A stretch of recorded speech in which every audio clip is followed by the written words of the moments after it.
আসসালামু আলাইকুম বন্ধুরা, নতুন একটা ভিডিও নিয়ে আবার হাজির হয়ে গেছি। আজকে আমরা যাব কেন্দ্রীয় চিড়িয়াখানা। रुको जरा सबर करो।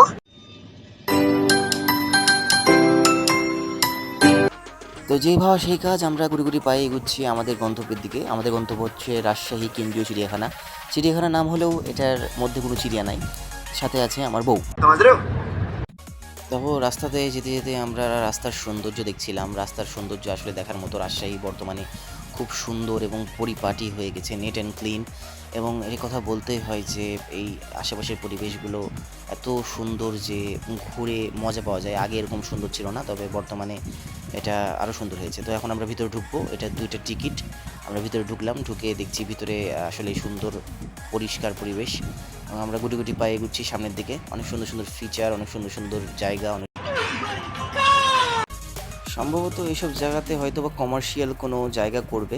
এখানে কোনো রেস্টুরেন্ট হতে পারে ভবিষ্যতে, ফুড কোর্ট টাইপস। তো এখানে একটা বসার জায়গা করে দিয়েছে, দেখতে সুন্দর লাগছে, বিদেশের মতো। এখানে আছে হরিণ। হরিণের আশেপাশে কোনো কিছু দেখতে পাচ্ছি না, অবশ্য দূরে আছে। আর এটা হচ্ছে মূল আকর্ষণ এই চিড়িয়াখানার।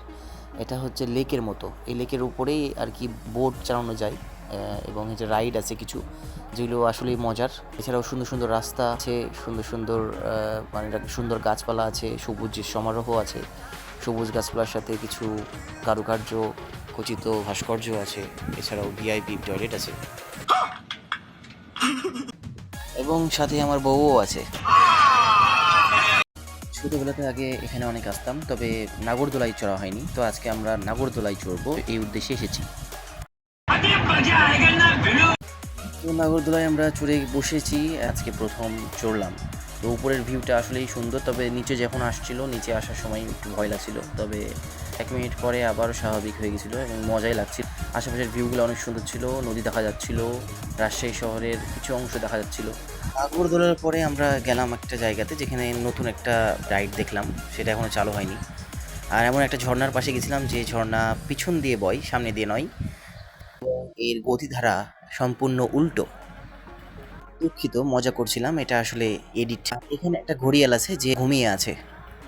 এছাড়াও এখানে আরও অনেক সুন্দর সুন্দর জায়গা আছে, সুন্দর গাছপালা আছে, ভালো পরিবেশ আছে, ভালো একটা পুল আছে। পুল নাই তো, এটা হচ্ছে একটা পুকুর জাতীয় কিছু মনে হচ্ছে। এছাড়াও সুন্দর সুন্দর বিল্ডিং, রিসর্ট, আর আশেপাশের পরিবেশ দেখার মতো। তাই বর্তমানে যে যাবেন বা যারা যাবেন তারা আসলেই ভালো একটা জায়গা পাবেন ঘোরার জন্য।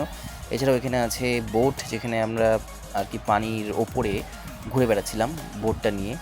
তো এখানে 25 টাকায় বা 2 জন গেলে আর কি 50 টাকা পড়বে। তারপরে সুন্দর একটা পরিবেশ পাবেন, এবং নিজে নিজে অবশ্যই চালাতে হবে। এখানে খাটনি না করলে অবশ্য আপনি ঘুরতে পারবেন না, তাই অবশ্যই খাটনি এখানে অনিবার্য। তারপর দিনটা শেষ হলো ঠান্ডা শরবত দিয়ে।